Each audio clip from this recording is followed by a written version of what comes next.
Just so you know, our guest tonight has a very beautiful soul, and he may be leaving soon, but not before he performs in concert tomorrow night and plays a song for us in a bit, so stick around, because your time will definitely not be wasted. Everybody, give it up for Jesse McCartney! Very good. Very good. I had to do it. That's great. You're missing like 55 songs, I but know. I didn't want the intro to be that long. That's good. Yeah, You if I did, kept it it would nice be and all short good. and sweet. It was great. I picked the best one. And you did. How are you? I'm good. How are you? You've been Doing well. promoting all day. Promoting all day, but we saved the best for last. Yeah, thanks for being here. Thanks for having me. And a day before your concert too. Yeah. So, how's Manila been? So far, so good. I haven't had the chance to really explore all of the city, but tomorrow I think I'm going to have some time before the show. But so far, everyone's been super nice and sweet, and been, at radio and doing promo all day. And I'm really looking forward to the show tomorrow night. Obviously, it's my first time here in the Philippines, and You said it's your first time here. Yeah. Why did you decide to come to Manila? Well, I mean, to be totally honest, I knew that there were a lot of fans here. When we look at Spotify and we look at Facebook and Instagram, and people from the Philippines just hit me up all the time.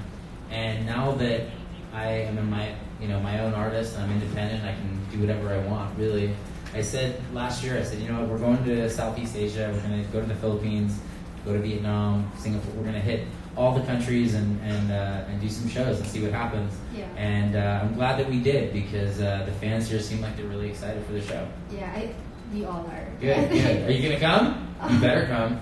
Okay. I'll save you a ticket. Okay. Oh, no. So good job, fans, for getting Jesse to come Yeah. here.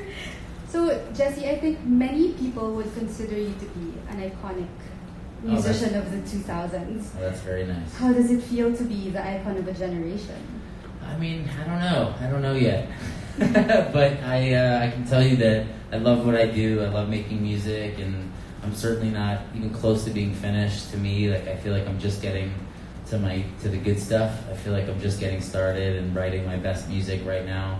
So, it's just nice that I have a fan base that's been so loyal, that allows me to do this for so long. Because often in pop music, you don't get that sort of loyalty from any particular group of fans, and they've proven that theory wrong.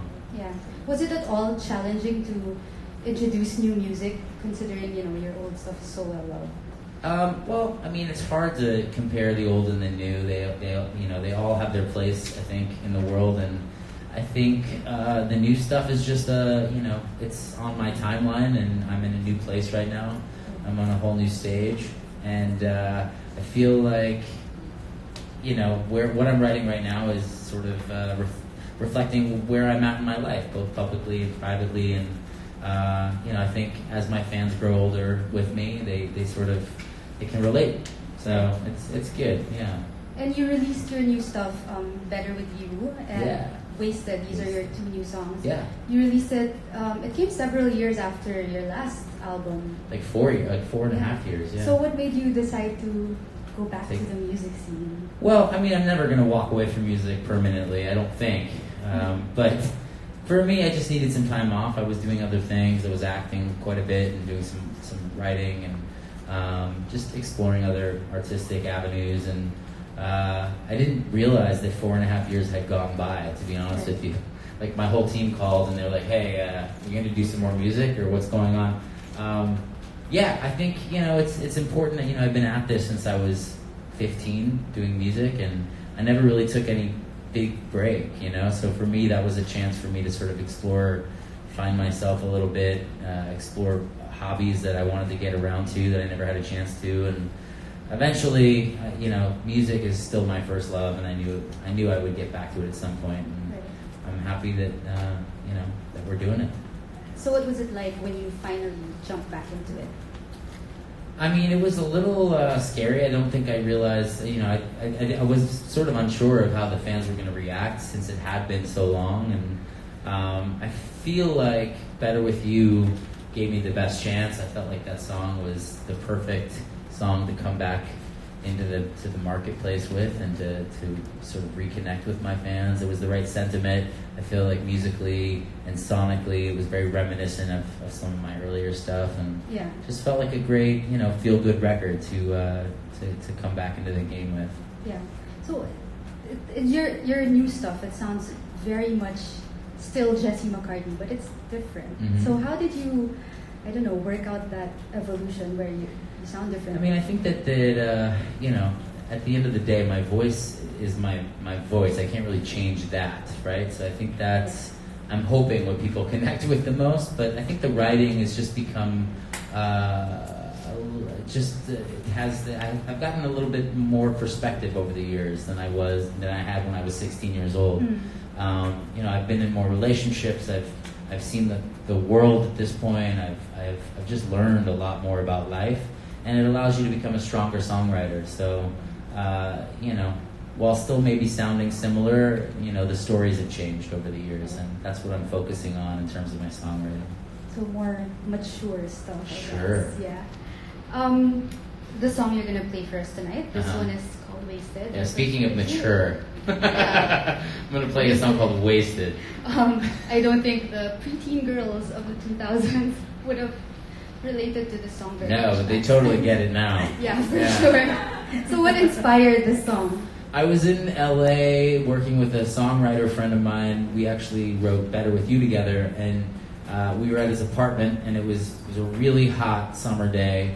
Not nearly as hot as Manila, but very hot for us LA people.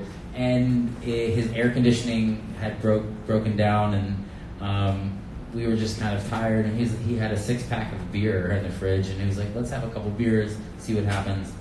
And we wrote Wasted, and we wrote it very quickly. It happened in a couple hours, but it was just like a hot summer day at his place, and just a couple of guys writing and drinking beer together, and we wrote this fun, sort of tongue-in-cheek record about a booty call.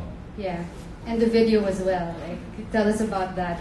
The video was inspired by a skit that I did for Funny or Die, a comedy skit where I played myself, my manager, and my manager's assistant, and it's the three of us in a room talking about my career, and I'm talking to myself, and the skit, it sort of went viral among the comedy community and among the Funny or Die people, and it felt like it was something special, and I thought to myself, like, maybe we should apply this to a music video, and there was no better song than Wasted, which already had this sort of fun, lighthearted feel to it, and it was a chance and an opportunity for me to sort of explore my comedy bone and play a bunch of different characters, and my girlfriend was in the video too, which made it so much fun, and it was just, it was one of those things that I'm really proud that I actually did, because it's a part of my personality. I feel like a lot of people have never seen in the past. Yeah.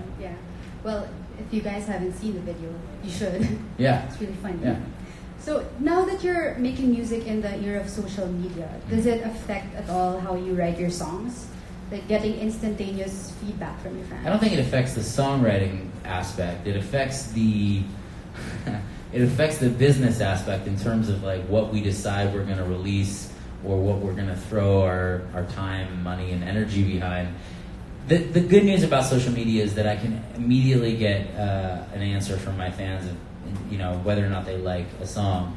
So if I put something out or I play it live, for instance, on stage, and it hasn't been released, you can kind of get a gauge from them whether or not they're really into it.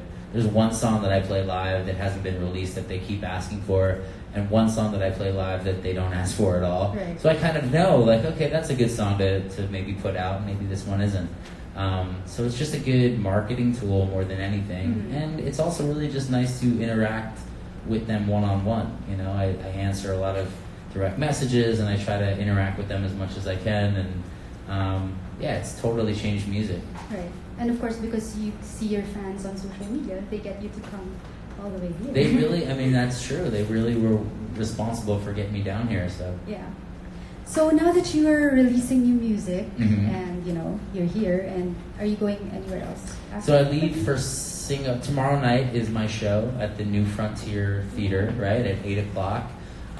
And then Sunday morning, right after the show, I'm flying to Singapore, and I have a show in Singapore on Sunday, and then back to the U.S. Wow, that's so tiring. Yeah. A musician's life. It's No worth rest. it. Yeah. So what else can we expect from you in the future? So when I finish up the Asian leg of this tour, I'm going to go back home and hopefully write a few more songs. I've been in the studio the last couple months, and write a few more, and hopefully put out a full-length album either by the end of this year or early next. Ooh, Yeah. that's so exciting. Yeah. All of us here are going to be waiting for that. Good. And on that note, I think Let's do it. Should we it's sing time. something? Yeah. Let's do it. Yay, this is Jesse McCartney with Yep.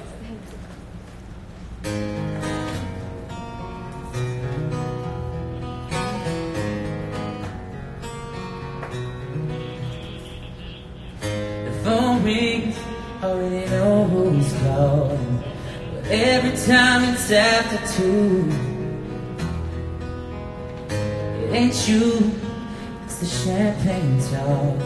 Saying, baby, when you come through, you like to call me when you're high. End of the party, I'm your guy. The thing is, I do this every night, and I don't wanna come off impatient, but you only call when you're wasted. Ooh, you only call when you're wasted. Yeah, you only call when you're wasted. See, I wait for a day you tell me you see me in the afternoon. Don't get me wrong, I love our late night meetings, but that ain't all I want from you. You like to call me when you're high. The end of the party, I'm your guy, yeah. The thing is, I do this every night, and I don't wanna come off impatient, but you only call when you're wasted. You only call when you're wasted. You only call when you're wasted. Whoa. You only call when you're wasted. You like to call me when you're high. And baby, trust me, that's alright, yeah. 'Cause I will answer every time. But we should be taking this places, and you only call when you're. I don't wanna come off impatient, but you only call when you're. As much as I love when you're naked, you only call when you're. You only call when you're wasted. Yeah, you only call when you're wasted. Whoa, you only call when you're wasted. Ooh, said you only call when you're. You only call when you're wasted.